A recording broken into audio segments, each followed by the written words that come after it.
10 p.m., that level is set at 45, measured from at any inhabited principal structure on a non-participating parcel. So all these site plan requirements, that's the reason they have all that information in there, is so they can be measured.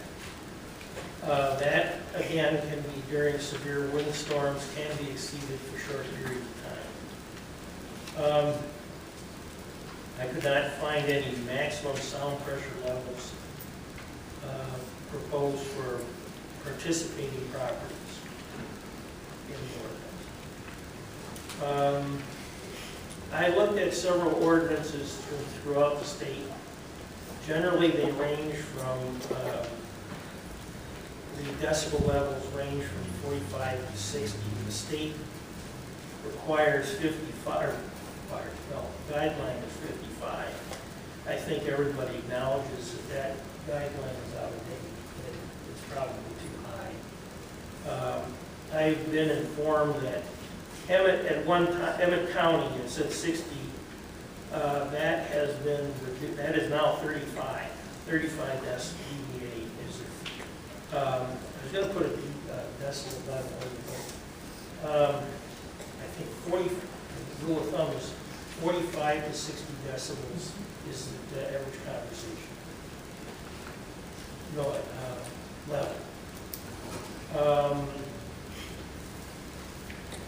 Huron County requires a 45 dBA limit. The setbacks, that's another area of controversy or discussion. The amendments require utility grade west on participating parcels must be set back 2.5 times the height of the turbine, which is in the area of 1,150 feet, I suppose, in the case of these towers, maybe 1,200. Participating property owners may waive this requirement, but it can't be reduced below 2 times the height of the turbine. In the case of non-participating parcels, and that's where the discussion is, whether the discussion has occurred, utility scale west are required to be set back a minimum of 4 times the total height of the turbine, or 1950 feet, 1950 feet from non-participating property lines. This may be waived by non-participating property owners, but I don't imagine that happening, to be honest. My comment that I put in here is, at least according to what I learned, the purpose of the setback from property lines should be primarily seen as a safety viewpoint in the rare occurrence that the tower fails or ice buildup on a blade and is thrown off. Michigan State University's Land Policy Institute siting guidelines suggest the property setback should be 1.5 times the tower height. DLAG siting guidelines suggest 1 time the tower height. Other ordinances typically run from 1.1 to 1.5 times the tower height. I think that paragraph is going to be subject to some discussion.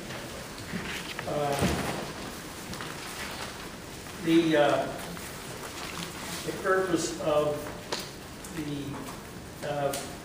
setbacks are determined, in my opinion, by the sound level will dictate how far you have to be set back.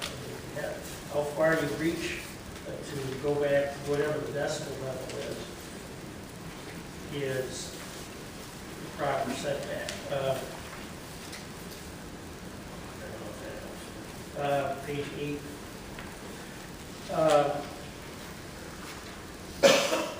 Utility grade west are to provide a minimum of 1.5 times the turbine height from a public road right away, communication tower, or existing electrical line or public utility. I don't think that's been subject to a whole lot of discussion, but I'll be corrected if I'm wrong. The separation between turbines is not less than 1.5 times the rotor diameter. The minimum industry standards or minimum manufacturing recommendations.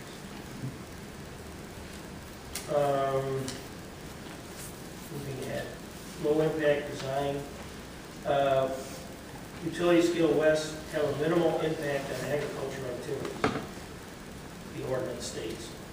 The ordinance suggests that west be encouraged along fence roads, tree lines, forested areas, and so forth, to minimize the impact. The environmental impacts are to be minimized. Safety. Towers must be non-climbable. Stands to reason. The blade tip for any utility grade west shall not have less than 75 feet of ground clearance. The small ones have to be 20, the large ones have to be 75. They have to be equipped with manual and automated braking devices capable of ceasing operation in high winds. They have to be grounded. The township reserves the right to cease operations if an emergency exists. Utility scale west must comply with all applicable regulations regarding age. And their shadow flicker regulations here, which is 30 hours on a rolling 365-day average. That is quite common from what I've seen. 30 hours maximum by shadow flicker. Okay. Page 9.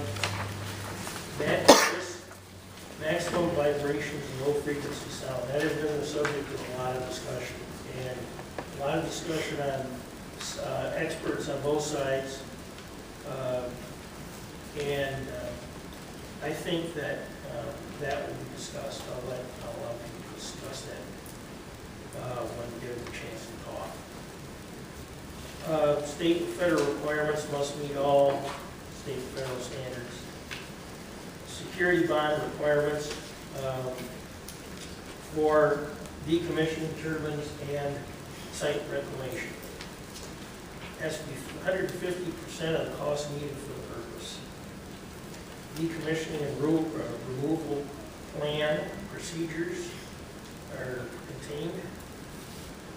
Post-construction has to be inspection by the Drain Commissioner, SESC, Soil Erosion Sedimentation Control Inspection. By the Drain Commissioner's office, has to sign off on it. Inspections of roads, inspection of roads used for construction equipment and delivery by zoning administrator and the road commission. Sound pressure analysis, various locations around the perimeter. Those are all good ideas. You cannot locate a wireless communicated cell tower or a cell antenna on top of a tower without a turbine without approval of the township. Complaint process, public inquiries and complaints. There's a procedure in the ordinance for complaints in the event that there was, say, sound levels been exceeded or allegedly so, or shadow flicker is occurring.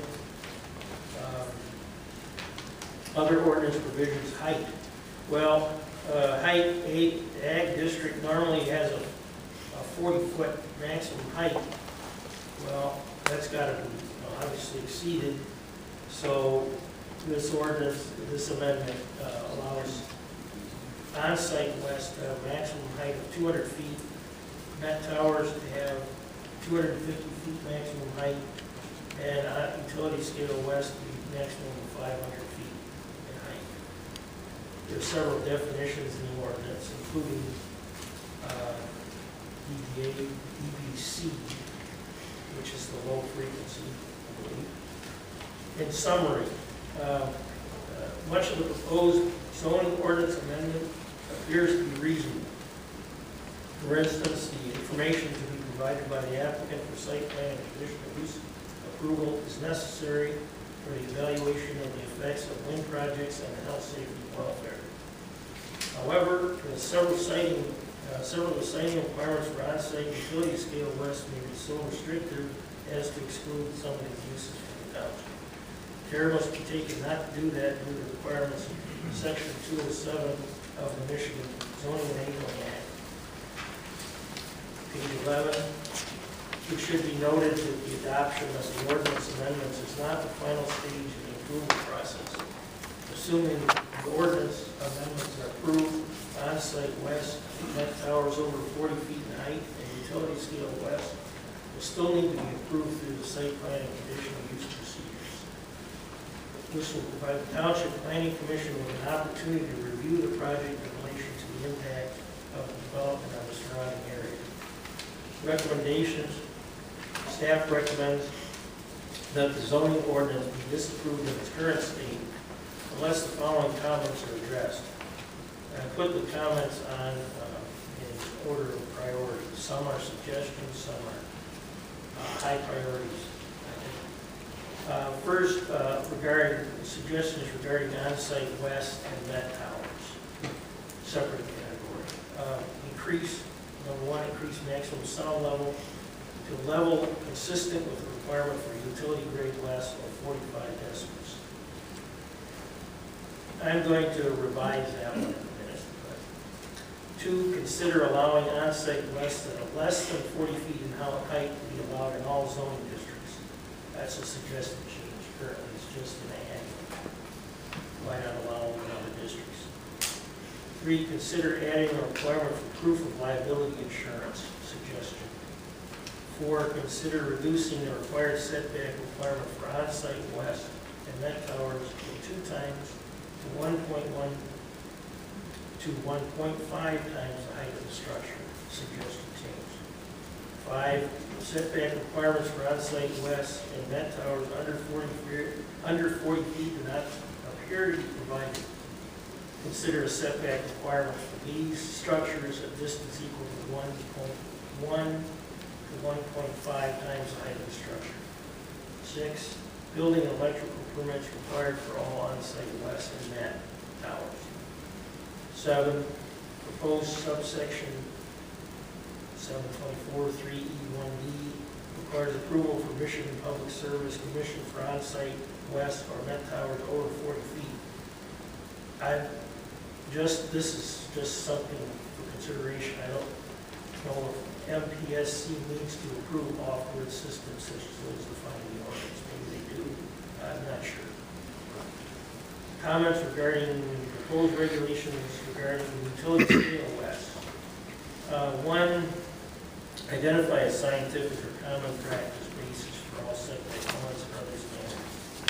Suggested change.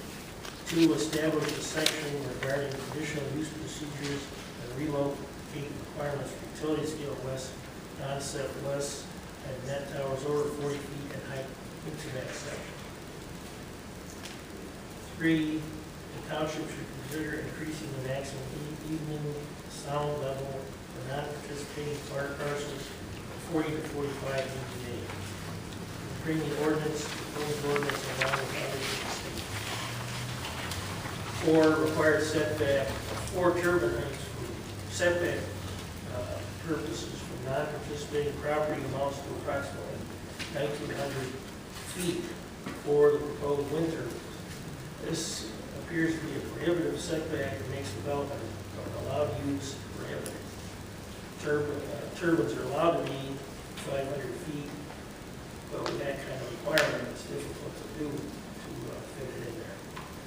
Suggest reducing the proposed property line setback from non-participating property lines from 4 times the tower height to 1.1 to 1.5 times the turbine height per the DLEG's recommendations and other ordinance practice. The